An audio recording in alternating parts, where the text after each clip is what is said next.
From just a 1% market share in the 1950s, Marlboro has become the world's largest cigarette brand of all time, worth an estimated $58.4 billion by 2022. Marlboro had the largest market share of 42% in 2009.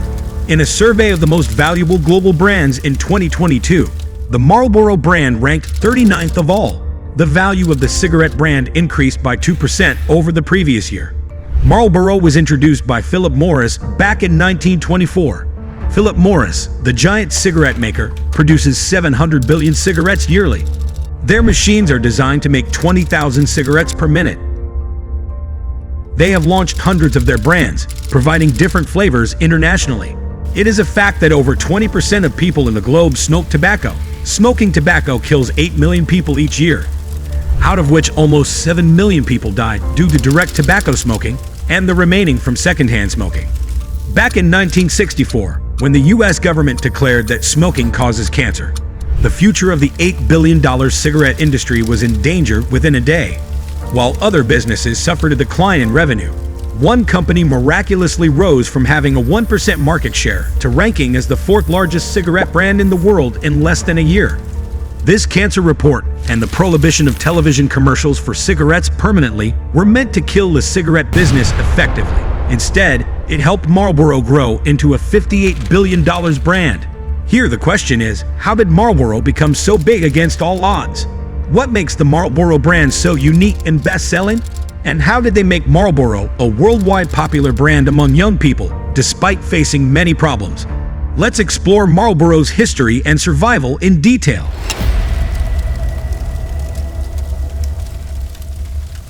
Philip Morris Company first launched the Marlboro in 1924. The company marketed itself as a filtered cigarette brand for ladies. It was named Marlboro after the location of the company's first factory in Great Marlborough Street, London. In the 1920s, when ladies' cigarette smoking in public places was banned and they were forced to smoke in their homes, Philip Morris initiated its brand Marlboro, mainly for ladies, to create hype in the market. The advertising emphasized and specifically targeted the stylish yet strong and bold girls as smokers. In this advertisement, it was also showcased how the ivory tips would safeguard the lipstick traces that the women would be concerned about. Its famous taglines were "mild as May" and "red tips to match your pretty red lips." Back then, it was a small ladies' cigarette brand, and that's why men were not attracted to it at all. It was considered that these Marlboro filtered cigarettes are only made for ladies, so no man dared to touch Marlboro. Over time, Marlboro wanted to make their cigarettes equally famous among men as well, because it was the need of the hour to sustain and excel in this business. But it persisted as a feminine brand for almost 3 decades until 1954, when the circumstances suddenly changed. By that time in the 1950s, it had been reported by several surgeons in the US that smoking causes lung cancer. This report impacted very badly on the tobacco industry and was supposed to kill their businesses. Some brands denied these reports to defend themselves, and some tried to justify their cigarettes, while the whole future of the cigarette industry was at stake. Do you know how Marlboro survived as a small cigarette brand in these circumstances? How it changed its main perception from a feminine cigarette brand to the worldwide most-selling brand? Despite these cancer-causing reports, in 1954, Philip Morris introduced a new Marlboro blend into the filter market, as the main argument supported that filtering cigarettes were safer than non-filtered. Their main idea was to attract male smokers because health-conscious men would prefer their filtered cigarettes, considering them safe as compared to non-filtered cigarettes. It was more flavorful, stronger, filtered, and cork-tipped, all appealing to male smokers. At that time, they didn't focus on justifying smoking and showcasing the features of their brand. Rather, they worked hard on its unique marketing. They used the most iconic strategy of all time for marketing their product and proved to be a game changer in the history of Marlboro.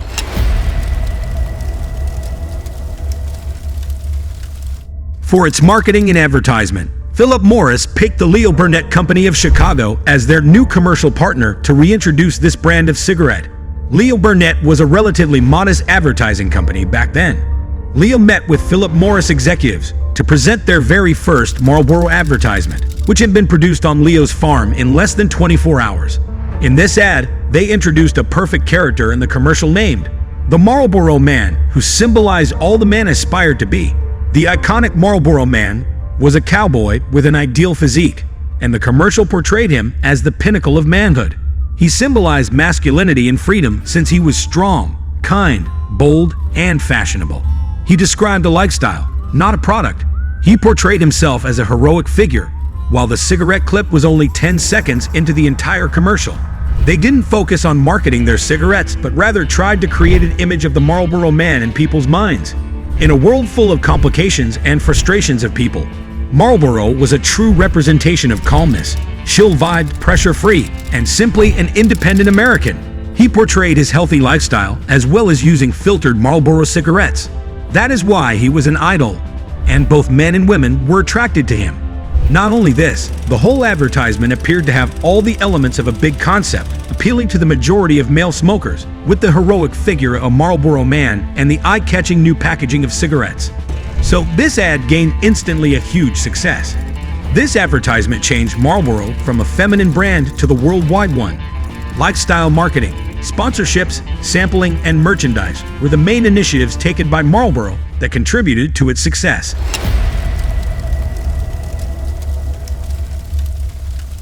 Americans were very inspired by Marlboro Man, and seeing this, they started to buy Marlboro cigarettes, and ultimately their sales started to rise.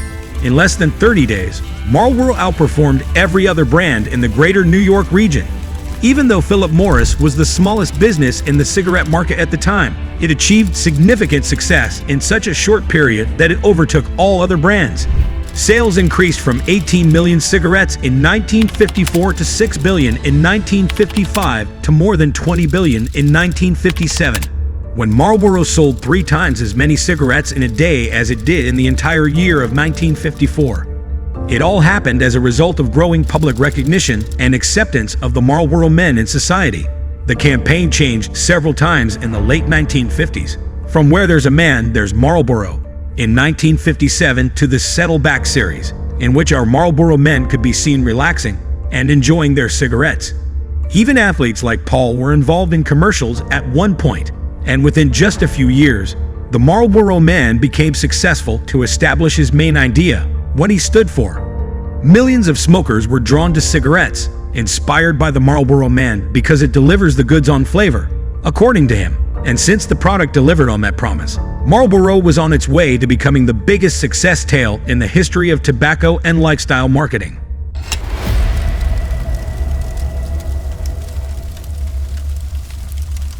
Back then, every smoker thought of himself as a Marlboro Man enjoying his world.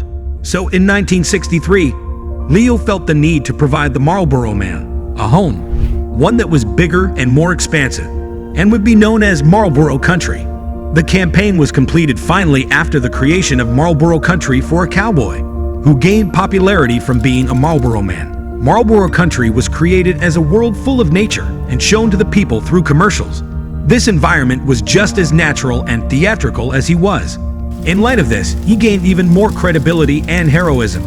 Every little step took part in Marlboro advertisements to increase their growth regularly. After the creation of this Marlboro Country, they gained average growth of 10% annually.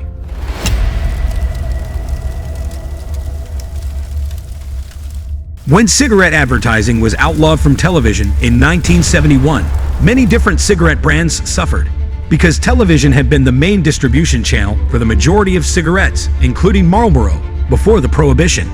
Despite this ban, once again, it showed how intense and persistent the Marlboro concept was, which survived to maintain its structure.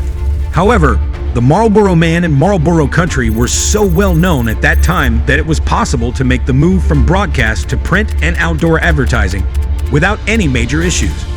In these print media advertisements, they created a series of striking portraits and expansive landscapes that immediately took the place of those catchy ads on TV.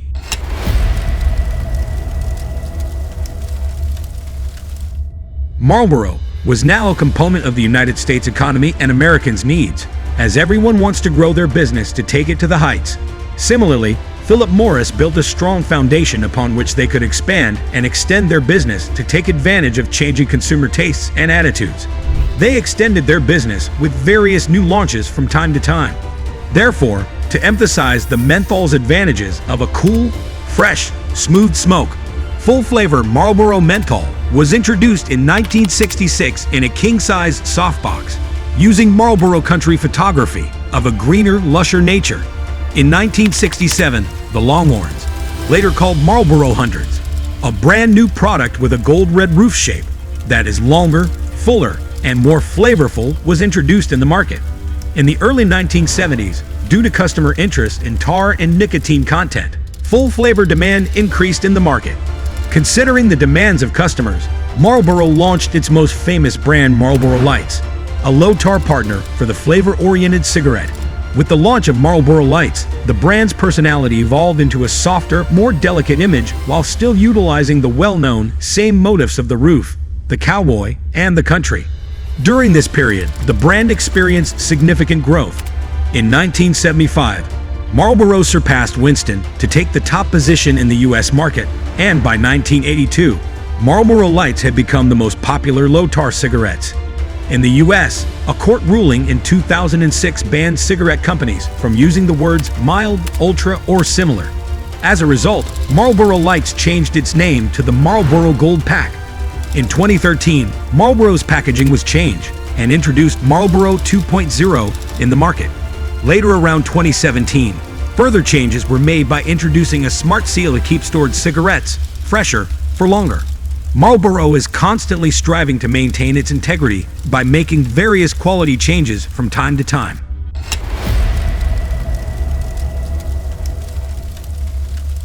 Marketing, advertisement, and promotions are the backbones of every business. It can be done directly by playing television commercials, advertising in magazines, or indirectly by various sponsorships and media reporting their events. After banning cigarette advertising on television, the Marlboro Company began its indirect advertising through sports sponsorships and events, mostly using Formula One racing for decades, and then Ferrari, with barcode designs on Formula One cars.